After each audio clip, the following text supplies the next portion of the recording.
All right, welcome to midterm 2 breakdown of the exam. I'm going to go through every single problem and hopefully help you understand the mistakes that you made and prepare you for the retake. All right, so here's the first problem. 3 minus 1/2 times x plus 1 equals 2x. The problem says to solve for x and then check your answer by substitution. So very important to follow directions. If it says to check by substitution, you have to check by substitution. So first of all here, let's distribute the negative 1/2. 3 minus 1/2 x minus 1/2 equals 2x. Now, because there are fractions involved in this equation, a nice technique is to multiply by the common denominator, which would be 2. And let's see what happens when we do that.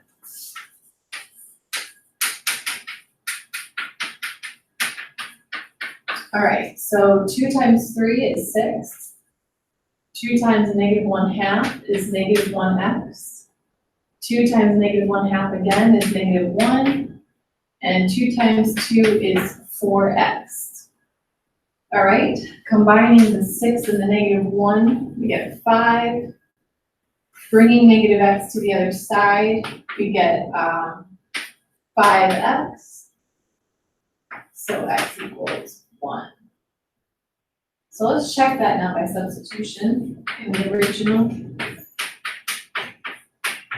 And we hope that it's going to equal the other side.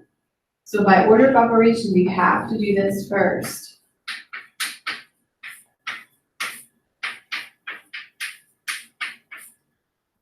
And then again, we have to do 1/2 times 2, which is 1. And it looks like it's gonna work. All right, don't try to cheat your way through the check and just kind of fudge it and then at the end write 2 equals 2 and hope nobody notices. All right, we will check that. All right, on to problem 2. Again, another solving equation and checking by substitution.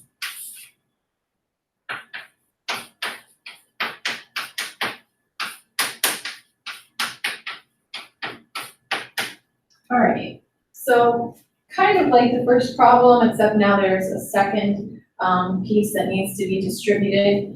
Is the lighting okay there? Yeah, I think it's okay. All right, so let's do that first. This is going to be negative 6x. This is going to be plus 1. Then 2 minus 6x minus 1. All right, no fractions. This really isn't that bad. Now, any of the terms that are considered like terms need to be joined together. Whether you want to bring some of them on the right side or the left, it doesn't matter. So I'm going to bring this guy to the left by addition.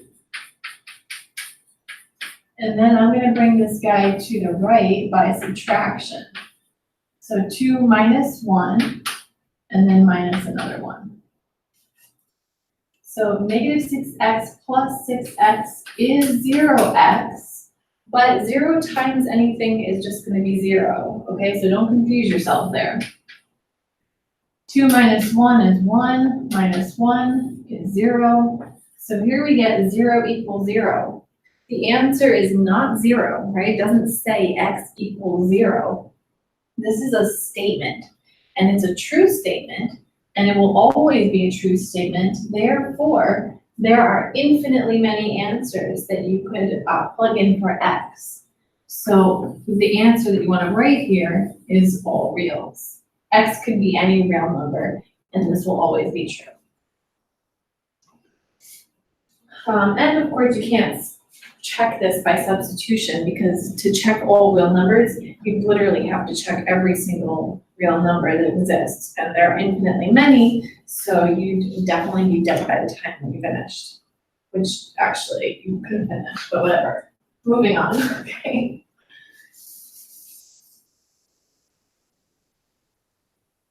All right, problem 3. Oh, another equation. Wow, there's a lot of them.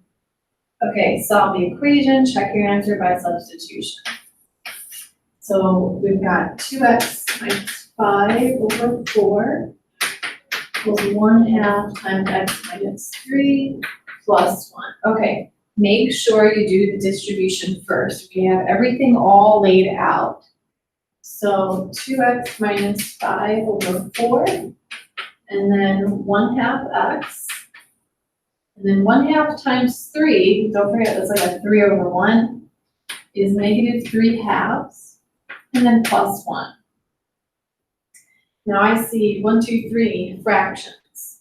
And if you want to get rid of those fractions, you can multiply by the common denominator right from the start, right here. So the common denominator is a 4. So I'm going to multiply the whole thing by 4. 4 times this, right? This is like a 4 over 1, makes the 4's cancel. So you have 2x minus 5. Then the 4 comes back for the next piece. 4 times 1/2 is 2.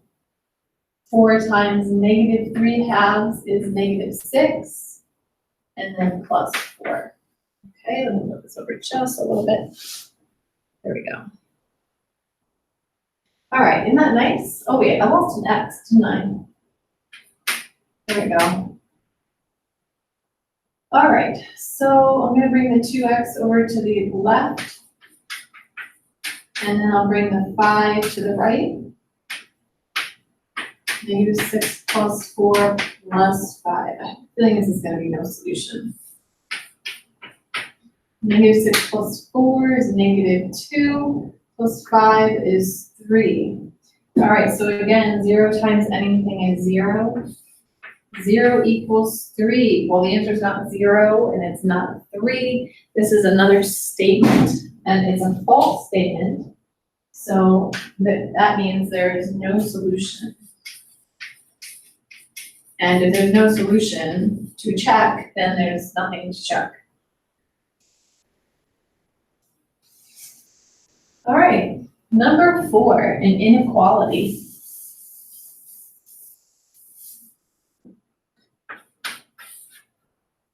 All right, solve the inequality. All right, so there are different parts to this. It's a 3-point problem, but you have to give your answer in interval notation. You have to show your answer on a number line, and of course you have to actually solve the inequality.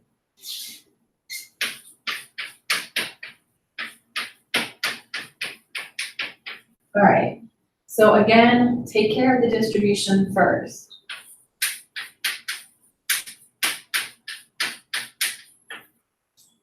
All right, then bring any like terms to the same side. It doesn't matter which side.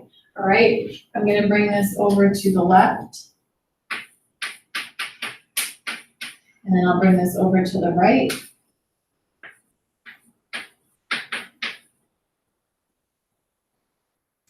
Two minus 4x is negative 2x. And 3 plus 6 is 9.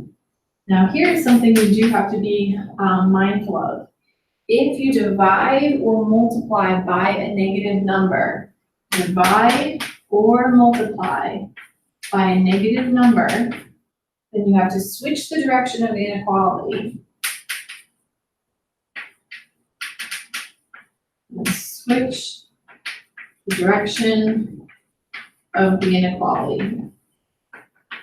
Okay? So right now, we're about to divide by a negative 2, okay? Because that negative 2 is being multiplied by x. We have to solve for x. So as I'm dividing by a negative 2, I need to switch this direction. X will be less than or equal to negative 9/2. So that's the answer to the inequality. On a number line, since it's less than or equal to, I'm going to make a closed circle. I'll mark that as negative 9/2. And then it's everything that's less than that. So it would be going this way. So there's your number line solution. And then as an inequality, interval notation, smallest to greatest. So the smallest value in this interval is, of course, negative infinity. And all the way up to negative 9/2 inclusive. So a squared off bracket. All right, so you need to have this, this, and this to get the full 3 points. All right, this isn't any fun doing this by myself. I mean, of course, I enjoy this aspect, but anyway, moving on, number 5, an absolute value problem.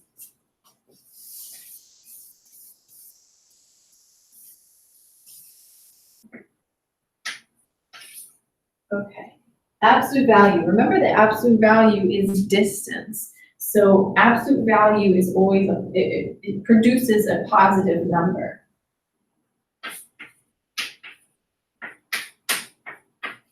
Okay, solve the equation, check your answer by substitution, so you do have to check. Now, whatever this is, right? Don't think about the x. This, it could have been a 7, because the absolute value of 7 would produce a 7. But it could also have been a -7, because the absolute value of -7 is 7. So we consider these two cases where 3 minus 2x, okay, not the absolute value, but 3 minus 2x could have been 7, and 3 minus 2x could have been -7. So we consider each of these two cases. I'm going to bring 3 over to the other side. -2x equals 4, so x equals -2. Or we have -2 equals -7 minus 3, and -2x equals -10, which means x equals 5. So x could have been either one of these values. Now, when you go back to check, you have to go back to the original with the absolute value bars. Don't check it here and here, okay? So let's check. 3 minus 2 times -2, is that equal to 7? Well, we get 3 plus 4, which is absolute value 7, and yeah, that's a 7. So that works. And then for 5, absolute value, 3 minus 2 times 5. So 3 minus 10 is a -7, but the absolute value of -7 is 7. So that also works. Okay, I like to put the question marks because we don't really know if it's true until we've gotten to the very last line. So it's kind of a nice little detail to add there.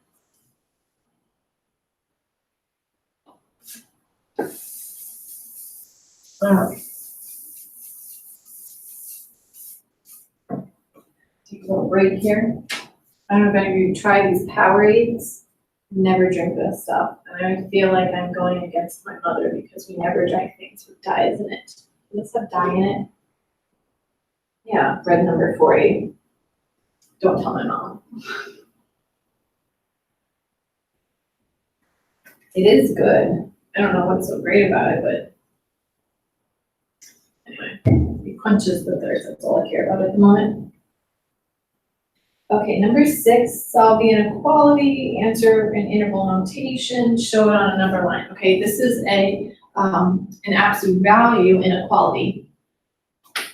So we are going to have two cases here. 1 minus absolute value of x plus 2 less than -2. So before you actually break this off into the two cases, you want to get the absolute value alone, the inequality, and then the number that it's related to on the other side. So we need to get rid of first the 1. We're going to subtract 1 from both sides. Okay. Now this right here is a -1 multiplied by this whole entire absolute value. You cannot distribute inside absolute value, so the best you can do here is divide by a negative.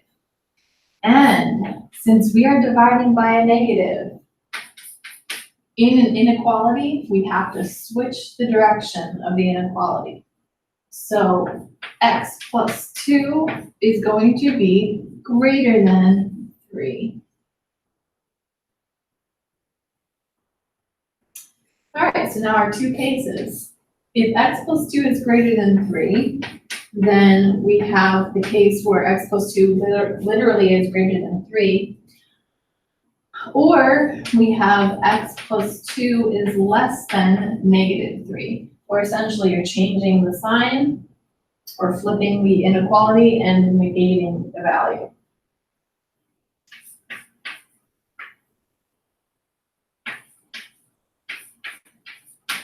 Okay, so x is greater than 1 or x is less than negative 5. Here's negative 5, it's non-inclusive. Here's 1, non-inclusive. So to be greater than 1 and then to be less than negative 5. You see this kind of split graph? That's an OR graph because you can't be in both places at once. It's either one or the other. The interval notation going from the smallest would be negative infinity to negative 5, non-inclusive.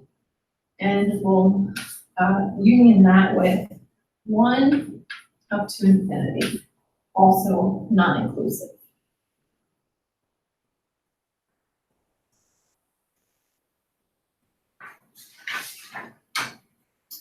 Okay, now we get into some graphing of lines.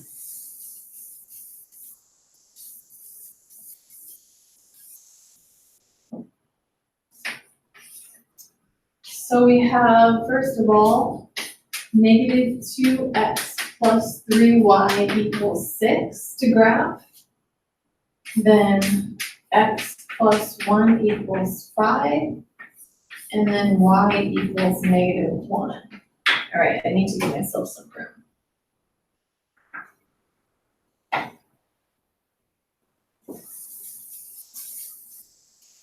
All right, so the great thing about this video is that not only that I'm in it, but that you can go pause it and you can get all the stuff that I just raised. Something like this, I would graph by finding the intercepts. Find the x-intercept, find the y-intercept, plot them on the axes, connect them, and call it a day.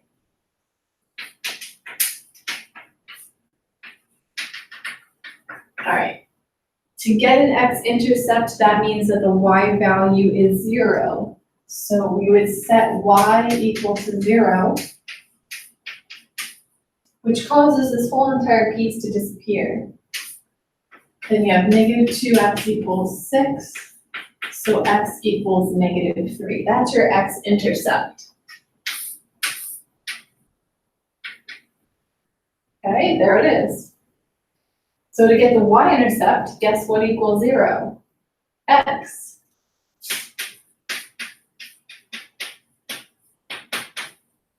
That causes this whole piece to disappear. 3y equals 6, so y equals 2. That's your y-intercept. That would be up here. Mark these.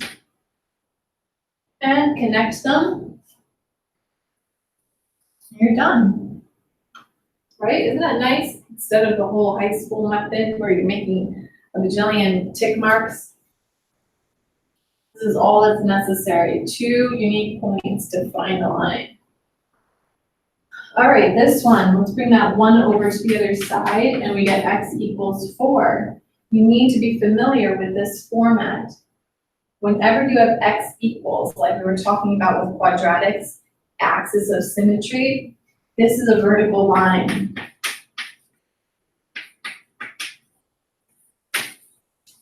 And it's passing through x equal to 4. So here's 4, and we'll just make a nice straight line right through it. So this, y equals some constant, this is going to be a horizontal line. Again, you just need to be familiar with this.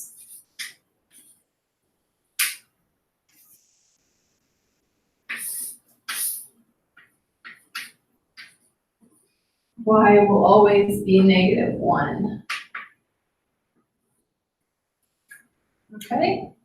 So make sure you label your axes, X and Y, X and Y, X and Y. Create a point here. And I mean, you could make another one, I guess. I guess to be consistent with the whole 2 unique point thing. But that's about it. Okay.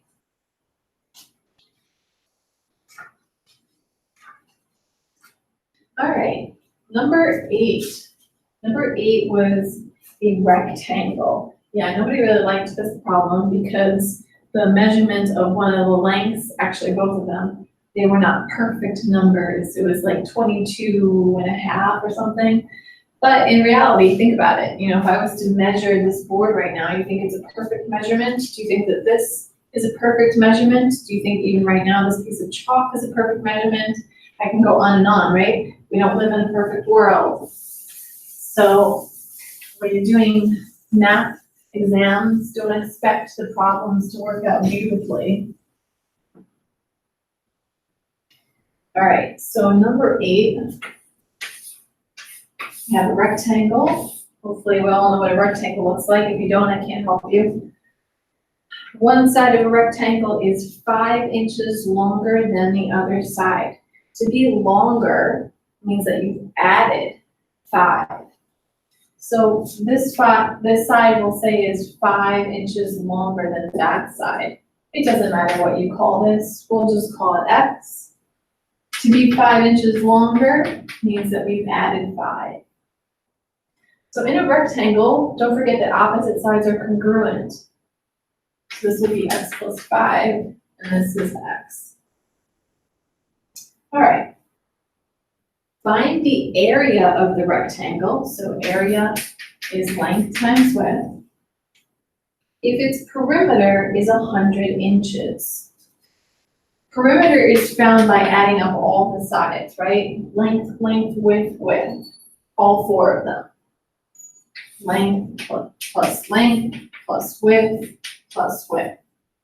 So they told us that the perimeter is 100. I'm going to set this equal to 100, and I'm going to substitute in all my values, but expressions here. So I've got X plus 5 plus X plus X plus 5. So if you add all the X's together, you get 4X. And then 5 plus 5 is 10. What this is going to do now is allow you to solve for X, which is the measurement of one of the sides. Once you get that, you can substitute in here and get the measurement of the other side. And then you can use your formula for area, you know, this side times that side, to actually solve the problem. All right, let's bring over 10. 90 equals 4X, and this is where people started panicking and thinking, oh no, something's wrong. So 90 over 4. That's kind of big. I want to reduce that a little bit. 2 goes into, well, yeah, 2 goes into 4 twice. 2 goes into 90 45 times. So we have 45 halves or 22.5. It doesn't matter what you want to work with. Actually, I think the 22.5 is a little easier. Because if this is 22.5, 22.5 plus 5 is 27.5. And now you have this and this as your length and width. So we'd have to find the product of those 2 decimals to get area.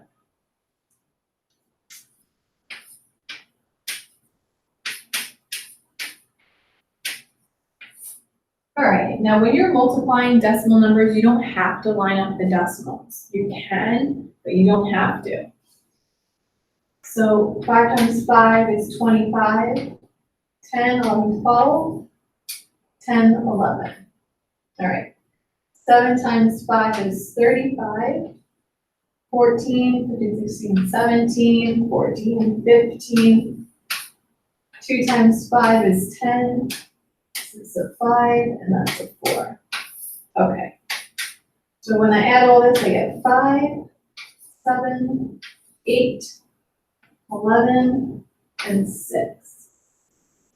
So I would move the decimal from here. I would move it once and then twice. That's how that works. So 618.75.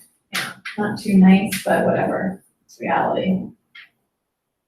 So 618.75 inches squared. I don't think we were too particular about that, but you should be familiar with these kind of labels, right?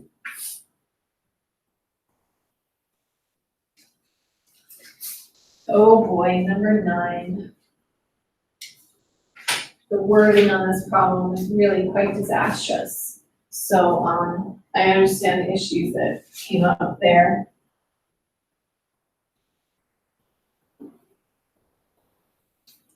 Okay.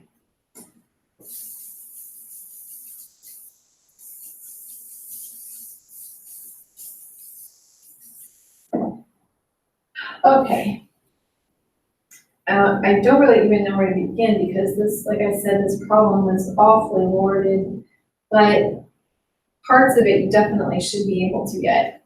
So number 9, letter A, write down an expression for the price you have to pay for a pair of jeans with a sales tax of 6%. So the jeans cost X dollars.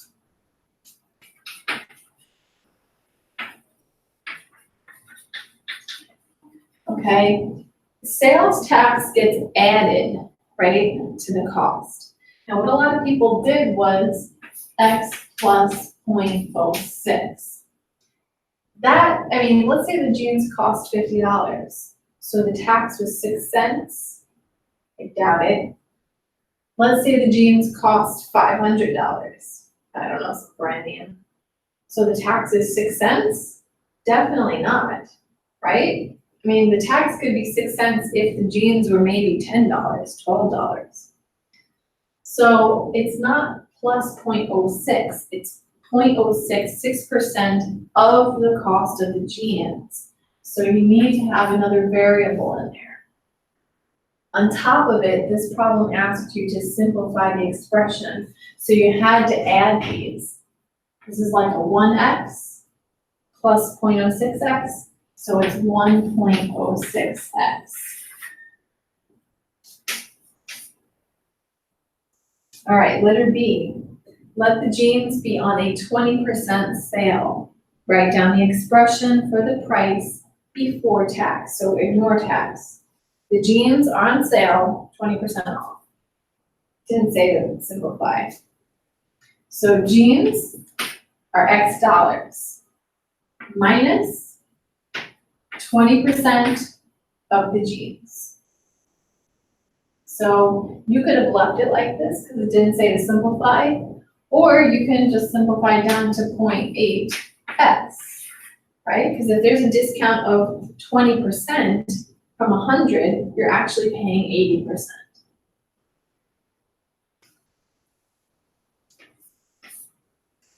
Letter C, jeans are on the 20% off sale. Write down the expression for the price after tax.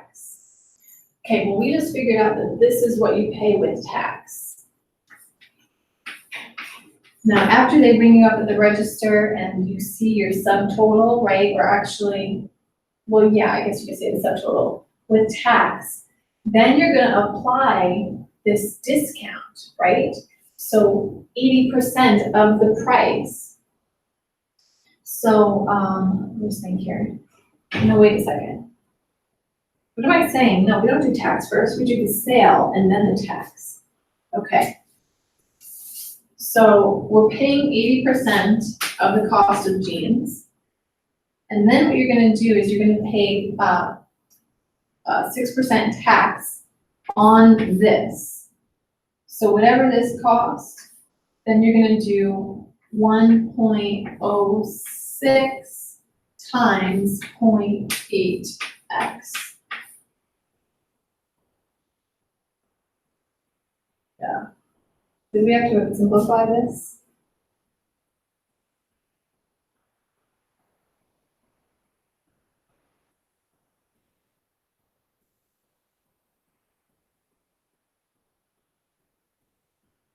I'm confusing myself. I can't look at anything. Hold on. Jeans are on sale, 20% off. Write down the price after tax. So first we apply the tax. No, why do I keep saying that? We do the sale first. Sale. So here's the price. Oh, and then we're gonna add 1.06. No, we're gonna add 6% on the sale price. There we go. Okay. This is the cost with the sale, and then we're gonna add 6% to that sale. Okay. So 0.8x plus, and then you have to multiply this out. So I think that turns out to be 0.48 or 0.048. And then simplified is 0.848x. All right, that was a little tricky. Rewind and go through my whole monologue there again. Lastly, letter D. If the jeans are on a 20% sale and you paid $84.80 for the jeans, what was the original price? Now forget the tax, just think about the sale. So we want to know what the original price was. $84.80 was the sale. So this is your sale. This is original, which is what we're finding. Well, the sale is proportional to 80% out of 100. Or in other words, 84.8 over x equals, and I can reduce this, that is 4/5. Okay, and if you do the cross multiplication, you should end up with the cost being $106.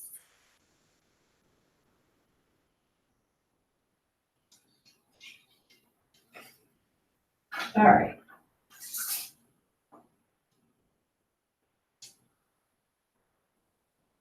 Moving on, number 10. You know, we do problems like this, you have to think about it realistically. And interestingly, I think people actually don't know what's happening at the register. They just see the final number, give a card, and they're done. So that's a problem. Number 10, find an equation in slope-intercept form. Slope-intercept form, is that familiar? Y equals mx plus b. For a line that passes through the point -1, 2, and it's parallel to x plus 3y equals 4. All right.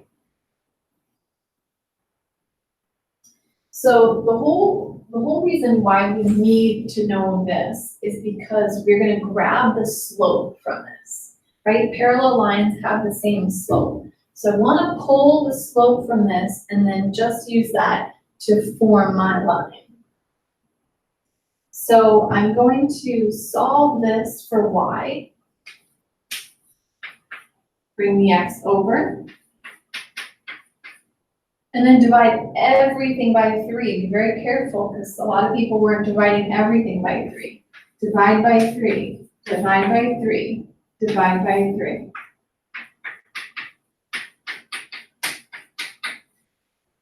This right here is equivalent to a -1/3. And then I really honestly don't care about the rest. I just wanted this. That's my slope, that's M. So I'm going to start creating my equation now. Y equals -1/3 x plus b. Okay, so that's the y-intercept that we need to solve for, because this is not complete until this is filled in with a number. But I don't know what x is and y is, and so I can't work out this equation. So just for now, I'm going to temporarily borrow a point that passes or sits on the line. So I'm gonna plug this into here and then solve for b. So 2 equals 1/3 plus b.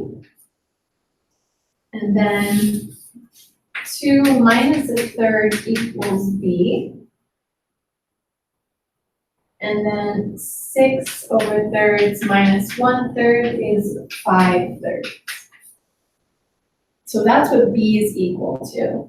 I'm gonna take that and now replace my variable b with 5/3. And this is the completed equation that's in slope-intercept form.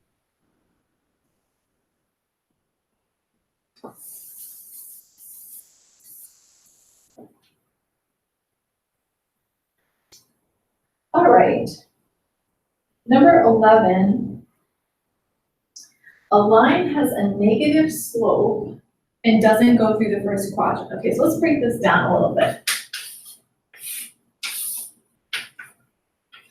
A line has a negative slope. So to have a negative slope, you're gonna be going this way, right? I don't know exactly how steep, but we have to be going this way. But it doesn't go through the first quadrant. So it has to be, the furthest it can go is like this, right? It cannot go through the first quadrant. So let me erase this line right here. But it could be any one of these other lines. So what are the signs, meaning like positive, negative, of the x and y intercepts? Well, you gotta have to play around with it a little bit, right? If this is the furthest the line can go without being in quadrant 1, then okay, the intercept could be 0, 0, and somebody did point that out, which was brilliant. But that aside, if we think about a line passing like this, then the x-intercept would be negative, the y-intercept would be positive, negative also. So they would both be negative. All right, you have to play around with these things a little bit.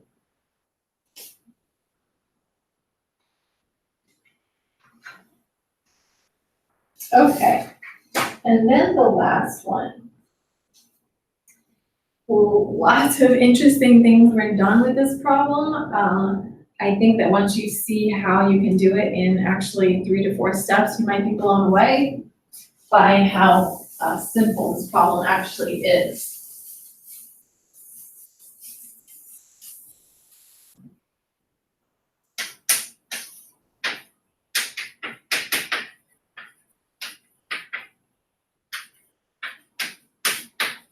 Okay, so, you're given all this excess information, like what G stands for and H stands for, but it says to express the mass in terms of energy, velocity, and height.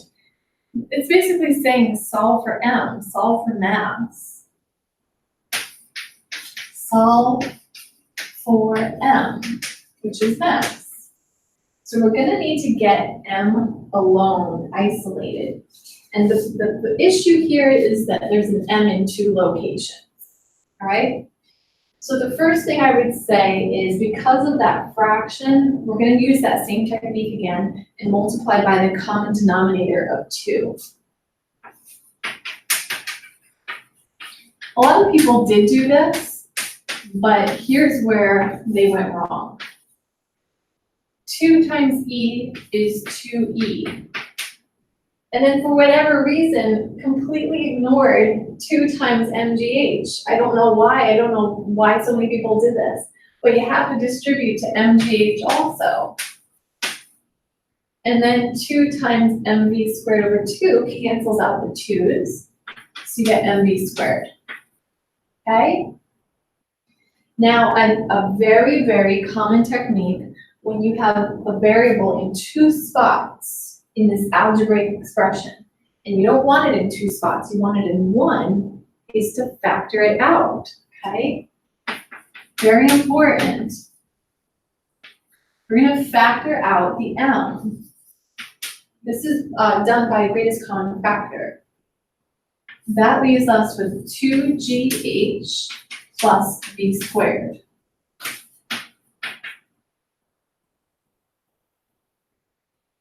Now we have m times this expression. And since it's a product, we can get rid of this factor by the opposite operation. So we're going to divide by this whole entire thing. Divide by 2gh plus b squared. So divide by 2gh plus b squared, gone. Divide by 2gh plus b squared. So m equals 2e over 2gh plus b squared. That is it. What was that, like 1, 2, 3, 4, 5, 4 steps, right? This was really the key, factoring this out. If you're planning on moving into pre-calculus next semester, this is a technique that you're going to want to remember. All right, so that was all the problems from midterm 2. I hope that was helpful. And again, if you have questions, you can comment at the bottom, like, subscribe, all that stuff.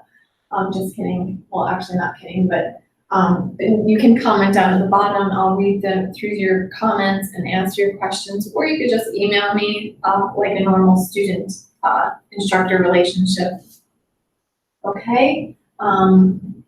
So that's the end of this video, and I'll keep you guys posted on when I'll be doing the live review session for the final. All right, talk to you soon.